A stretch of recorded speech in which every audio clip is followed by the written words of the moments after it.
Niko. Halo Via, Kau lagi ngapain deh? lagi ngerjain tugas geografi nih. Kamu ngerti nggak tentang ciri-ciri kota? Oh, ciri-ciri kota. Aku tahu sih beberapa. Kayak kota itu punya gedung pemerintahan atau gedung perkantoran.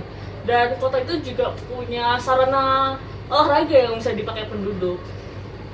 Oh, ya makanya Bangkok bisa disebut kota karena memiliki berbagai fasilitas ya. Iya, benar.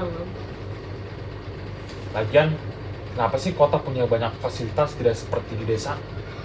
Karena kota itu berfungsi sebagai pusat dan penyedia layanan yang tidak ada di desa. Jadi fasilitasnya pasti lebih dari desa.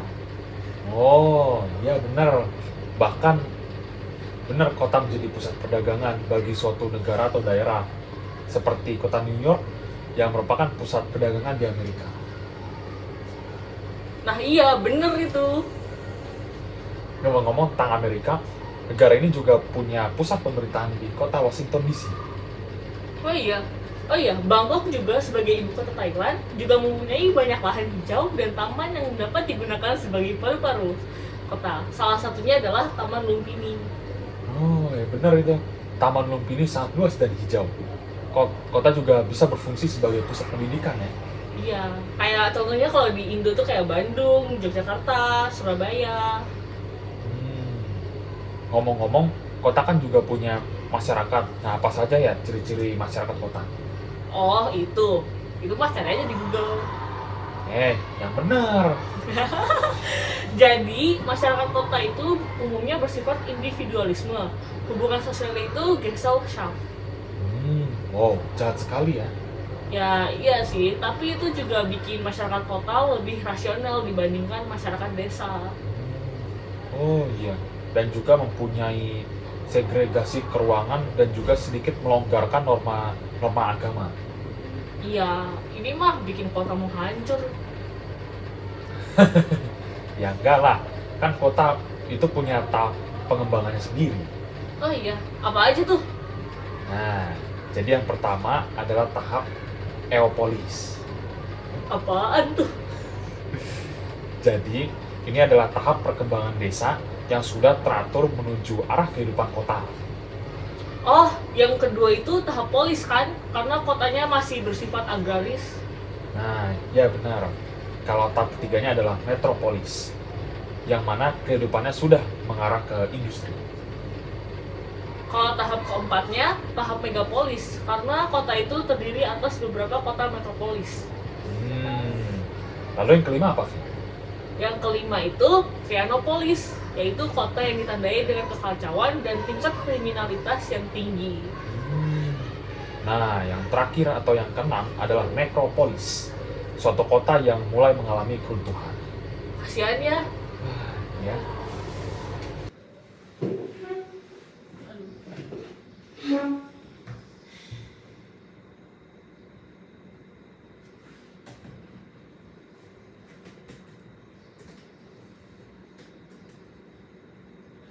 Niko, kamu ngerti nggak sih tentang pola tata ruang? Kamu kayaknya kurang paham deh. Oke, jadi itu maksudnya adalah di dalam sebuah kota itu terdapat banyak zona di dalamnya, yaitu zona perkantoran, zona budidaya, zona lindung, zona terbuka hijau, dan zona pemerintahan. Apa saja sih itu? Jelasin dong. Oke, jadi mulai dari zona perkantoran. Zona perkantoran adalah zona di mana terdapat banyak tempat perkantoran di dalam sebuah kota. Oh, kalau yang zona budidaya itu pasti zona yang terdapat banyak budidaya tanaman di dalam sebuah kota, itu kan? Ya betul, sesuai judulnya. Nah, selanjutnya adalah zona lindung. Jadi zona lindung adalah daerah di kota yang meliputi taman atau tempat yang dilindungi. Kalau zona terbuka hijau itu adalah zona yang memanjang berbentuk jalur atau area mengelobok yang penggunaannya lebih bersifat terbuka, tempat tumbuh tanaman baik yang tumbuh secara alamiah maupun non alamiah, atau enggak kayak sengaja ditanam gitu loh, ya kan? Betul.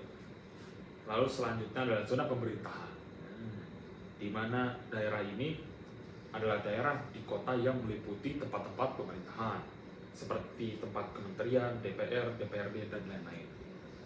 Oh, kayak gitu ya. Ya, aku ngerti sekarang.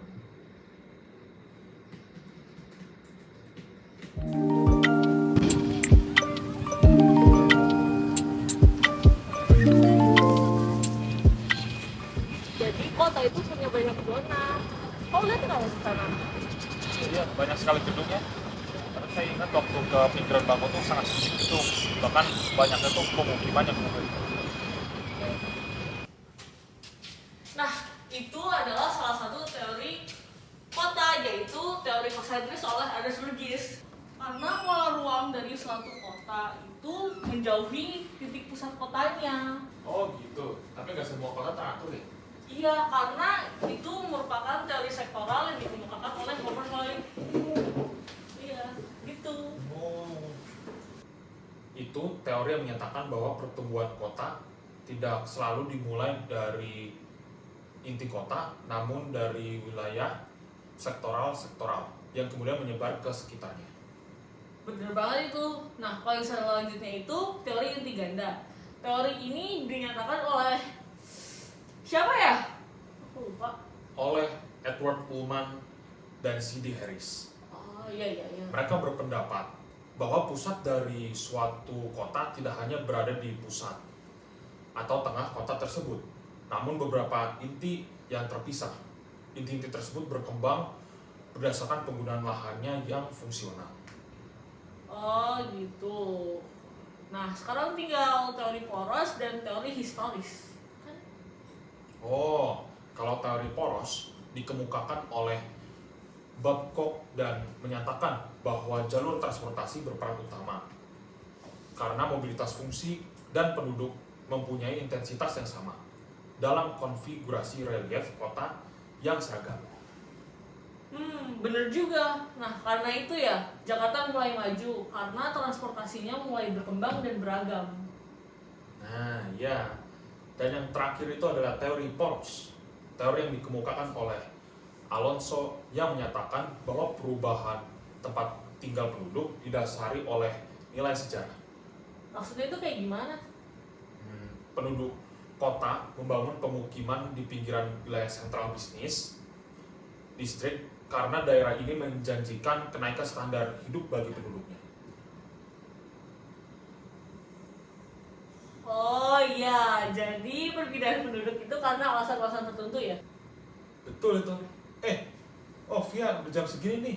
Saya harus bantu orang tua di rumah. Nanti malam kalau sempat saya kabari ya untuk bahas materi ini lagi. Oh iya, gak apa-apa Niko. Nanti malam kita diskusi lagi ya. Oke, sampai nanti ya.